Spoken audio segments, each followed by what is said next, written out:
We are geek-centric, and you can be too.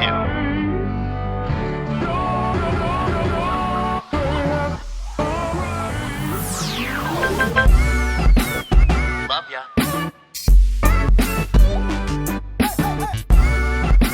Get home safe, guys. Peace.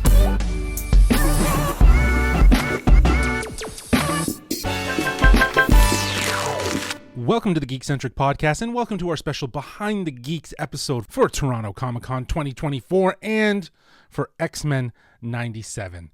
My name is Justin, and if you're joining us for the first time, well, we are Geek-Centric, a podcast covering the world of movies, TV shows, toys, collectibles, gaming, and all things geek-centric.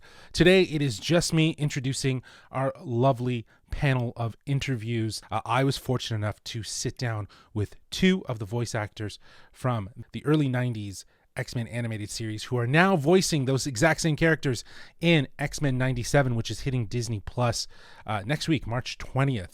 A huge thanks to our friends at Touchwood PR who set these interviews up for us ahead of Toronto Comicon, which is happening this weekend. As of right now, it's starting today, and it runs until March 17th, so Sunday.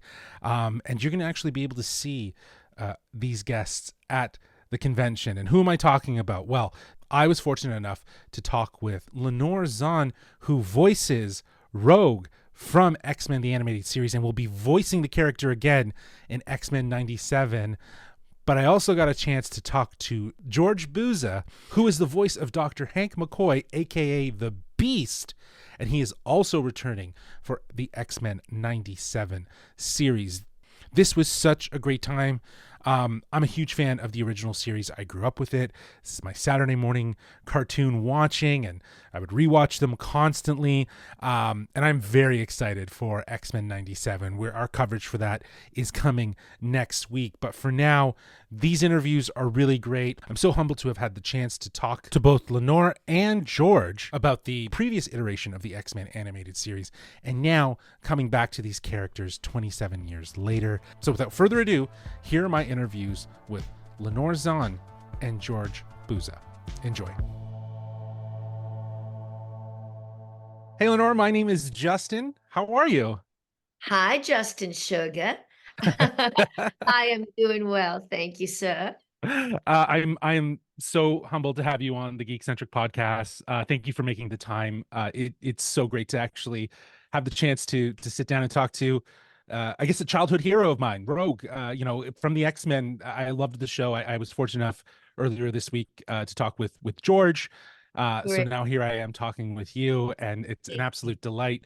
Now we're talking also in part because you're going to be in Toronto for Toronto Comicon. Now I know I think you're a convention goer. Is that correct? You've done the I'm a conventions? guest at some conventions now that the show has been picked up and is a big deal. Yes, I've been to some conventions to meet the fans, and I really look forward. This will be the first one in Canada that we're doing. Really? Wow, Yeah. that's great. That's awesome. And it seems like there's going to be some fun stuff in store. I know you guys are going to be doing it. I mean, they're going to show Disney is going to show a screening of our show for the fans. So yeah, a sneak peek before the actual release on March the 20th. correct. Yes. So that's going to be great because fans will have an opportunity to actually connect with you and hear more. And it's not just you; it's the entire voice. Most of the voice cast that is going to be there. That is kind of celebrating this revival. Now, kind of going back, 25 plus years when you found out you're going to be this character, and I know you've done some live action acting as well as voice work. So I wanted to ask you, when you were discovering this voice and maybe even the heart and soul of Rouge, where did you start? How did you come up with that? Well, when I was first asked to audition for it by my agent in Toronto, I used to be with Oscar's Abrams Zimmel, and my voice agent, Elaine, said, "Hey, Lenore, they're looking for a woman who has a deep, husky, sexy voice who can do a Southern accent." And she said, "I think it's you." And I had played a number of characters like that on movies and television. And I'd only ever done one other animated show before that. Right. And so and I considered myself like a serious actress, movies, television, theater, radio Hmm. dramas. But so I didn't go and audition that first time around. But Right. about a month later, she called me again and said, Lenore, they still haven't found the right character, haven't found the right actress for that character because it's you. So she said, get your ass in gear, get down to the studio and audition. So I walked into the studio and I saw a drawing of Rogue. And it's the classic Rogue drawing where she's standing there with one hip, put out and her hand on her hip and her red hair flying with the white stripe up the middle. And she's got this sassy attitude. And I Hmm. said to myself, I can do that. So I walked into the booth and I put the headphones on and I took one pass at the monologue that they had written, which was, I remember to this day, my daddy liked to kill himself when he found out I was a mutant. I remember I had me a boyfriend when I was 13. Had me a boyfriend till I kissed him. Poor boy went into a coma for 3 days. Yeah. And all of a sudden, I heard all these voices in the headphones who were the producers and the director in LA Right. screaming like little girls, going, "Don't let her leave the building. That's Rogue. That's the one we've been waiting for." And that's how Yeah. I got the Well, part. that's amazing. And it sounds like you kind of like did almost like a hold my beer while I go and do this, do this. And they were just like, okay, this is it. They were trying to find the right voice. And I'm so glad that you were able to Thank you. contribute and be a part because yeah, I think it's a definitive character of the X-Men as one of the most relatable. And actually on that, do you find that you could relate to Rogue in some ways? Like obviously outside of the mutancy, but like maybe more about her passion, her heart, who she is as a character? Absolutely. I often times say like Rogue is me and I am Rogue. Rogue is a very active character. She's very passionate. She wears her heart on her sleeve. And yet she's also a bit of a loner because she got kicked out of her home at an early age. I didn't have that experience, but she never felt quite comfortable in her own skin. Hmm. And neither did I. Coming over from Australia to Canada when I was 8 years old, we moved to Regina, Saskatchewan. Kids at school asked me, what language do we speak in Australia? Because they couldn't understand a word I was saying. I had this Right. little Australian accent. And then we moved to Nova Scotia, and I was kind of constantly having to try and fit in and become one of the gang when the gang was already formed, So I never quite felt like I fit in. And I Mhm. think most people can relate to Rogue and to the other mutants because everybody just wants to belong. Everybody Mhm. just wants to belong and to be accepted for who they are. And Rogue goes through a lot of her life not really accepting who she is. And so in my case, that turned out to become an alcoholic disorder, and I Mm. would use alcohol to deal with my pain, to make myself feel numb. And Mhm. I got sober actually on the last season of our show in 1996. I got sober, which was 28 years ago. I'll be celebrating in April my 28th year of sobriety.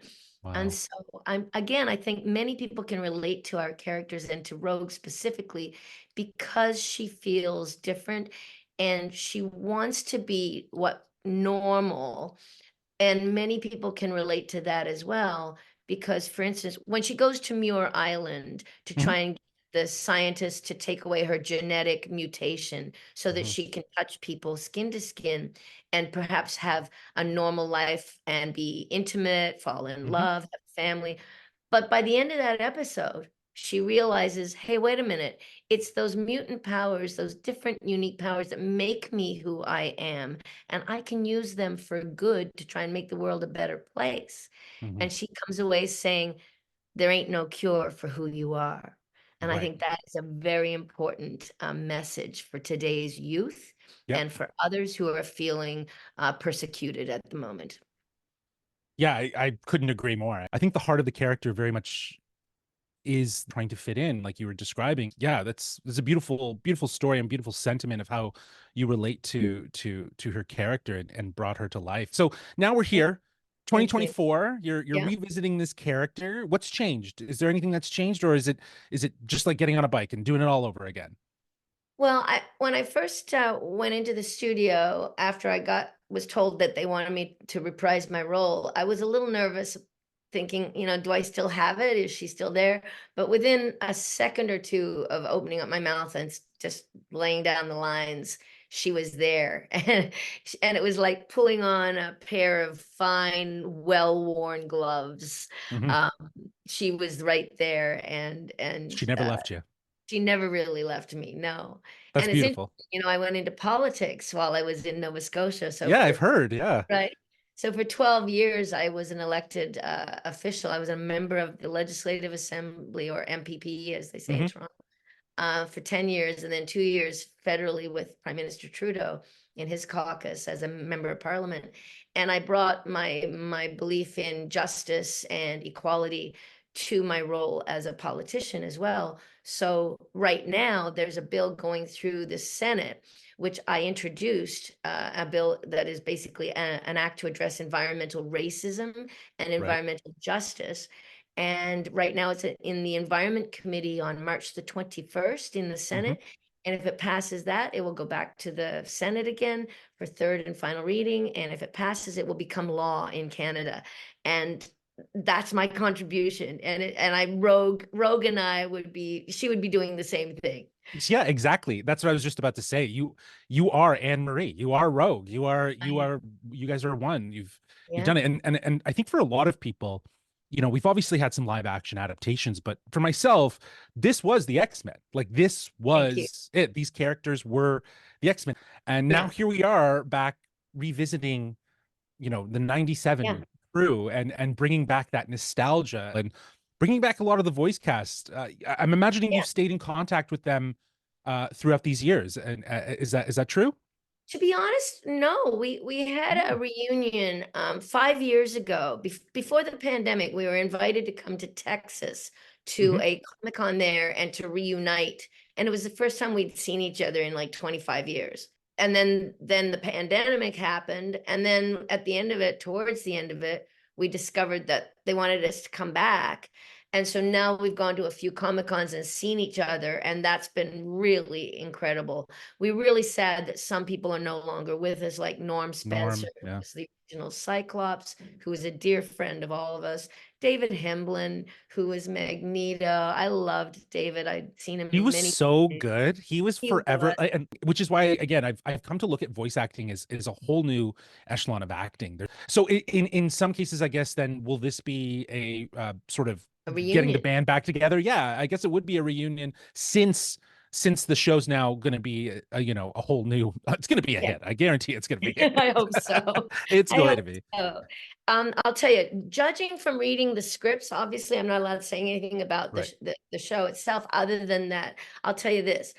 Every time I get one of the scripts, I Hmm. cannot put it down till I'm finished. And I read all the way through it. And it's like I'm on the edge of my seat wondering what's going to happen next. Now, if Hmm. I'm feeling that way, I know the audience is going to feel that way. It's so well done. It's exciting. It's deep. One thing I got to say, I think it's sad that we have to re-look at these issues that are happening again today, these civil rights, human rights issues, the fact Hmm. that people are being attacked and persecuted again 30 years later. You'd think we'd all have our act together by now, but no, humans still are as ignorant as we used to be. So it's time for the X-Men to make an appearance. The world needs them. And I think that is such a great way to kind of wrap up this interview is to the importance that the X-Men symbolize is a bit more of an allegory for social justice and social issues. And Absolutely. I think that's exactly the reason why we need these stories now, and we need to be reminded of it in a way that allows people to connect to them, because I think Yeah. there's a relatability to every single character that we've been fortunate enough to meet through the animated series, and what drives them, what motivates them, and why they are the way they are. Even if they are vengeful, even if they are out for revenge, there's Right. there's there's a sense of There's a justification reason there. why they are. I know, and we oftentimes hear that Malcolm X and Martin Luther King were people that Stanley was thinking about when he wrote Magneto and Professor X, and you can really Yes. see that, right? Hmm. And I just want to say, am I going to get to see you this weekend? Are you going to come to the screening? I'm going to be there. I'm trying to Good. get there Friday. I will definitely be there Saturday. Yeah, come But I am trying Saturday. to get there for Friday. You're going to be actually doing two events by the sounds of it. You're doing one Yes. Friday. You're also going to be doing one Saturday. Friday one is going to be again a screening, and signings and all that stuff. But I know Saturday our friends at the Movie Podcast are going to be hosting that event with you, and it's going to be a good time. I'm excited to see what there is in store for Toronto Comicon. Thank you so much, Laura. This has been an absolute delight. You are the embodiment of Anne-Marie Rogue. It's official. You are the character. I love it. I really appreciate that. And I love that jacket on you. I think it's fantastic. I know, isn't it great? I got it at the Uncanny Experience. They have this weekend in Minneapolis. They're doing it again this year, where you can go and have and be in the whole environment of the Professor X's Academy for Gifted Mutants. And you can get one of these jackets. They're pretty cool. I'm gonna have to see if I can score one. I appreciate you. Awesome. See you this weekend.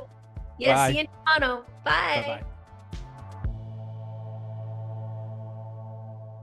Hey, George. How are you, man? Great. My name's Justin. Thank you so much for taking the time to join us on the Geek Centric podcast. I am absolutely stoked to be talking to the voice of Hank McCoy, or Beast, from one of my favorite childhood shows. And yeah, it's just a great privilege here to have the opportunity to chat with you. Now, you're going to be in Toronto, I hear, for Toronto Comicon. Have you been to conventions before? Are you a convention goer? Oh yeah. We started doing them just before the pandemic, when Eric and Julia Lewald released their book previously on X-Men. And they gathered a small number of us to go and do a Comic-Con down in New Braunfels, Texas. There was going to be the first X-Men reunion. And that's when we started doing the shows. Right. Absolutely. And now it looks like there's a whole other reason to do this reunion with another show on the horizon coming out later this month. Now that answers, I guess, sort of my question. How have you stayed in contact with your fellow castmates all these years? Well, yeah, because we all do other animation. I'd seen Cal a lot of times at other auditions, because we still did voiceovers. Right. And I ran into Norm Spencer before he passed away. He used to live in my neighborhood. Right. So we all kept in touch. And this just gave us another reason to hang together and go and do shows all over the place. Right. And talk about something refreshing and new, right? It's, there's a lot of people that appreciate, obviously, the past episodes and the past show as well. But now with X-Men 97, it looks like there's going to be a lot more to talk about. Going all the way back, when you started, when you got the role of Hank and Beast, how did you find that voice? How did you go about crafting that voice? Because I did read somewhere that you were more familiar with the source material, like the X-Men comics, than others. Is that true? Well, yeah, when everybody was reading the audition sides, they called this Project X. And I was familiar with the X-Men comic books from when I was a kid. The first one came out in 1963, which would have made me about 11 years old. Right. And I remember seeing it and reading it and being familiar with it. So that when I read the audition sides, Project X, this is X-Men. Right. And immediately I got really excited, because this is a chance to do something that meant something to you when you were a kid. And here you're revisiting it as an adult. And being able to play a character that used to shine in the comic books. Yeah. This was like just as exciting as when I got to play Chief Chirpa in Land of the Ewoks. Yeah, exactly. At the time, Star Wars was probably the best movie that I'd ever seen in my life. And then to be given the chance to play Chief Chirpa, what better thing could happen? Right. Absolutely. X-Men, that's what better thing could happen, So yeah, and in crafting the voice, they wanted a natural voice. They didn't want us to do cartoony. They wanted this to be realistic as a mutant can be. And you just tried to make him sound very smart, to find the voice of reason. Yes. He was all those things that I tried to aspire to when I was dealing with all the situations in my life. Right. And there was a great connection between me and the character of Hank. Yeah, I love that. That was one of my questions. That is, how do you connect with your character? So that's amazing because, I think he was always the voice of reason, and if anything, he was the empathy and compassion. When so many people around, obviously in this world of the X-Men, there was a lot of hate Yeah. and sides that were being picked, and Hank always seemed to be the voice of reason, as you said, or he just had a lot of empathy. And I don't know, for myself, he was a character I always connected with because it's easy to understand one side, but you always want to be a person that can understand both sides. And I always feel like that's how Beast really situated himself in the show, and was always depicted as.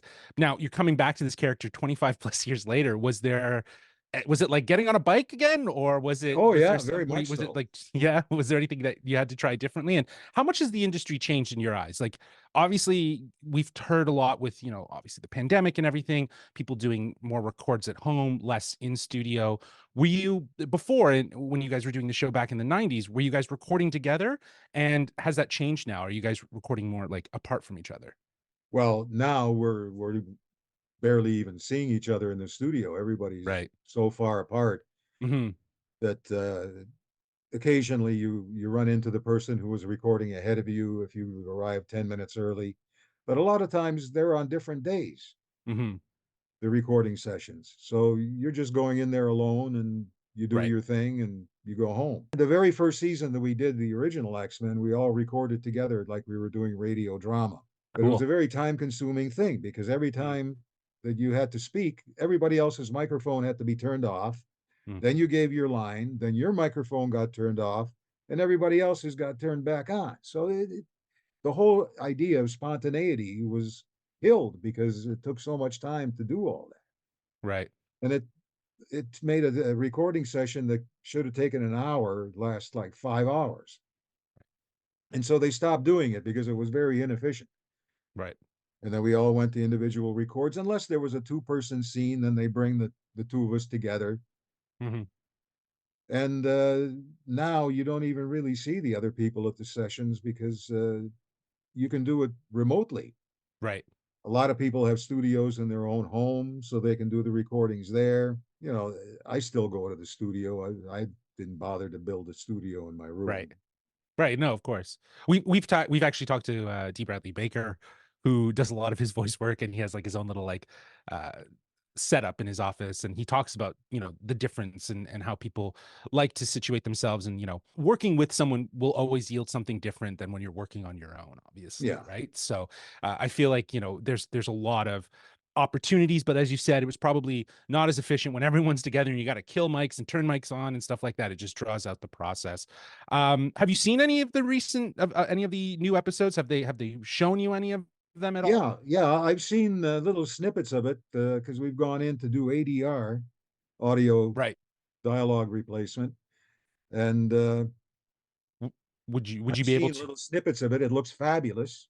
I Right. haven't seen a full episode. Okay, so you haven't seen a full episode. I was going to ask if there was any episode that you would be excited for fans to see from the upcoming show, but if you can't comment on that's So I totally can't. I understandable. can't Oh, because okay, until the show is released, we can't make any kind of for sure. way or spoiler alerts or anything like that. Yeah, no All we worries. can say is it looks fabulous. You Yeah, won't be disappointed.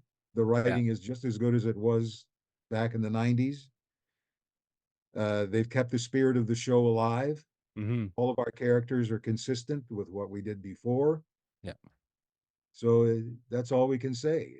Yeah, and I think a huge part of that spirit is bringing back the original voice cast as much as possible. Obviously, times have changed, and maybe not everyone's here, but at the end of the day, that helps to really forge that spirit and keep Yeah. that They're also continuity. introducing a lot of new characters, Yes, so I've heard. Yes, and and I'm they're I'm very basing a lot excited. of it on the current comic books.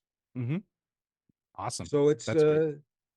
everybody that's working on the new show had to be a diehard fan of X-Men.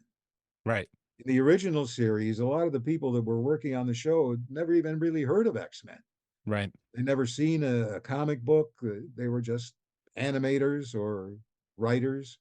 Hmm. And so they had to familiarize themselves with the whole genre. And Yeah. now in this series, everybody that's working on it is a diehard fan. So they're already well aware of all the characters and all the stories.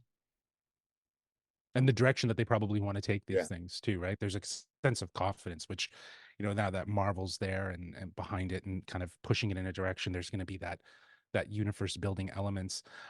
Circling back to where we started with conventions, like a lot of people talk about when they go to conventions, especially talent that gets to interact with fans as really great moments. Do you have any moments in that you've really had great call outs with fans and moments with fans that have recognized and appreciated your work? Oh yeah. Yeah. I remember the very first time that somebody came to my table and they were so overcome that they actually started to cry. Yeah. And this was a grown man, just because the show meant so much to him Yeah. as a child. He found so much refuge in what we were doing that he was overcome with emotion and had to go and compose himself before he could come back and have a conversation. So Wow. this is something we were never aware of when we were doing the original show, because they kept all that away from us. We didn't Right. have any idea how much fan mail was coming in. All we knew is that we kept getting renewed for 5 seasons, which basically is the target for syndication. Yep. So if you could keep a series going for 5 years, that was major syndication, and that would ensure that the show would go on. Not necessarily in recordings, but it would live as a syndicated product. Right. So that was our goal. And when we achieved that, the show ended, and we never even thought about, we just went on to our next jobs. So when it got revived and we started doing these Comic-Cons and we started meeting the fans, it was so overwhelming how much the show really meant to these people. And it's something that never really entered our minds. To us, we were just doing a piece of entertainment that lasted for 5 years, and we went off and did the next show. A lot of us were doing other shows at the same time. While we were recording X-Men, I was also on Maniac Mansion, a live action show. Yeah. And I was playing a 4-year-old mutant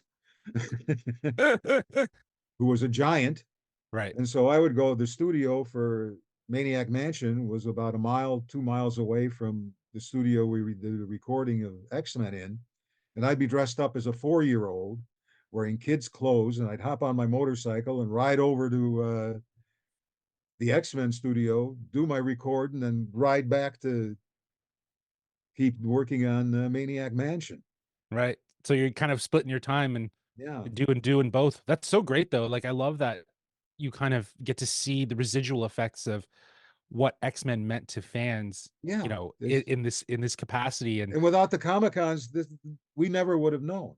yeah, it really does allow you to connect the dots and see the people and understand. And it rightfully so. The show is it's lasted more than 5 years. Do you know what I mean? Like it's gone so long, which is why we're back here in 2024.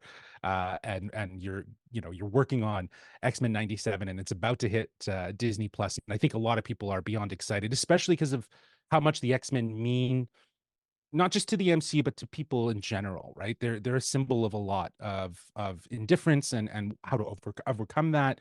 And I know for myself, like I said, Hank McCoy or Beast was always the voice of reason, and in a lot of ways, and I'm not going to say he taught me empathy, but I saw what empathy looked like. I saw what compassion looked like. I saw what it meant to have two sides to the opinion, and he wore his mutancy differently than everyone else, obviously. Oh, when you're right? blue. So, exactly. When you're giant and you're blue, it's harder to hide, right? So he had to have a sense of composure and reason, and I think again, George, your voice just helped to elevate that persona and that character, which is why it's no surprise that someone would get a little emotional, especially if maybe they were struggling with something and you might have been the voice of reason for them, right? So It's happened more than once. nice. And a lot of the fans from the 90s are bringing their own kids.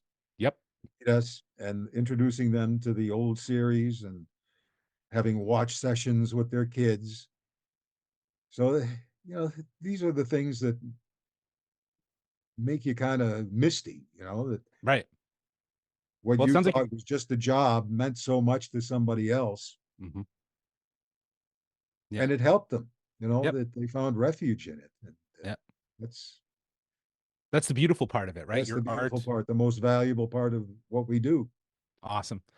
Well, George, this has been an absolute delight. I think my time is up. I'm not sure if I still have more time, but I've asked all my questions. I'm so excited to have had the opportunity to talk. I'm looking forward to seeing you both at Toronto Comicon when I'm there, but also on X-Men 97 when it hits Disney Plus later Well, this it's month. going to be released. The first episode will air March the 20th. Yeah. Both, I think they're doing them back. There's 2 episodes that are airing back to on back. that day. Yeah. So you guys know more than we do. Well, I'm actually going to be talking with Bo later, probably in the coming weeks, who's the showrunner for X-Men. Wonderful guy. I'm excited to talk to him. him. Yeah, I have a lot of questions already written. Any fond memories working with him? Well, I think I've only seen him once or twice in the early recording sessions. I don't know if he sits in. The only person we really see is Meredith, who's directing the series, and everybody else who's listening in doesn't really appear on the screens. Right. So I think Bo is a wonderful, wonderful guy, and I love him dearly. I think he's dedicated to this show. Yeah. And I hope it goes on for a while. Likewise, George. I hope we'll be talking to you again soon. And I didn't realize you were the truck driver in X-Men 1 who was driving Rouge. That's cool. I did not know that. That's a cool little Easter egg to get the voice of Beast in the. Well, what happened was they put out a call for all these small roles that Canadians play in the American movies when they come to town. Right. And so my agent sent me out and read for the truck driver. He was about 5 lines, and the stunt coordinator, it was an old acquaintance of mine, and he leaned over to Brian Singer and he said, "That's the voice of Beast."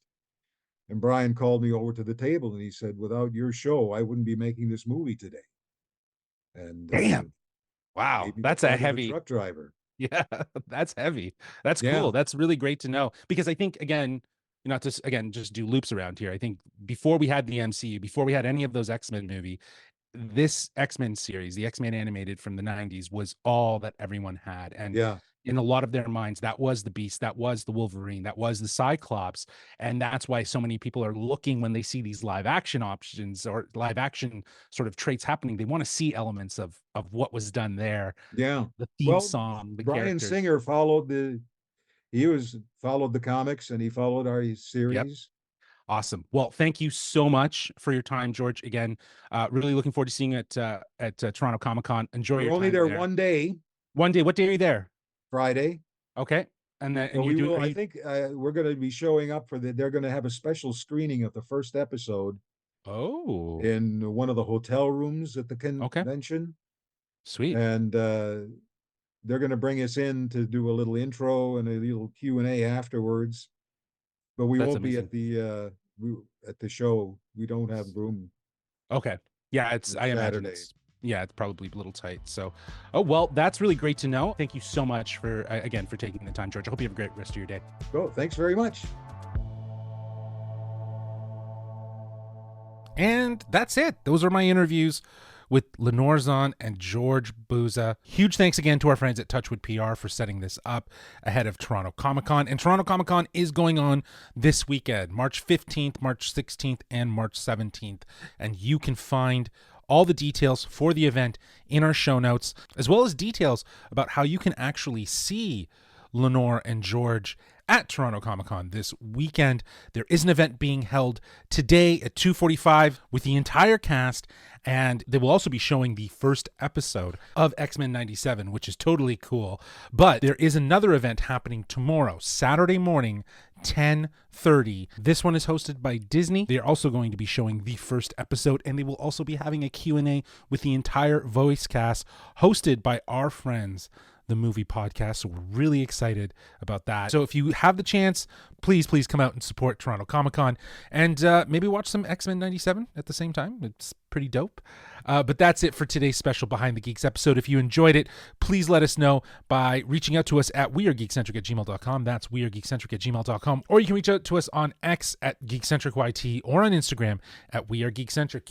Also, keep in mind, if you want to check out these interviews online in video format, you can do so by going over to our YouTube channel at youtube.com/geekcentric. Both interviews are up as separate interviews because, as you can tell, these are pretty lengthy interviews, and I'm very grateful for the time that I had. But if you want to watch the interviews and maybe jump through a little bit and maybe get some excerpts, those are all available on our YouTube channel, again, at youtube.com/geekcentric. Links are in the show notes. And keep in mind, we have a ton of great spoiler-free reviews available now on the Geekcentric podcast, wherever you listen to podcasts. Next week, we will have our coverage for X-Men 97, which features a spoiler-free review.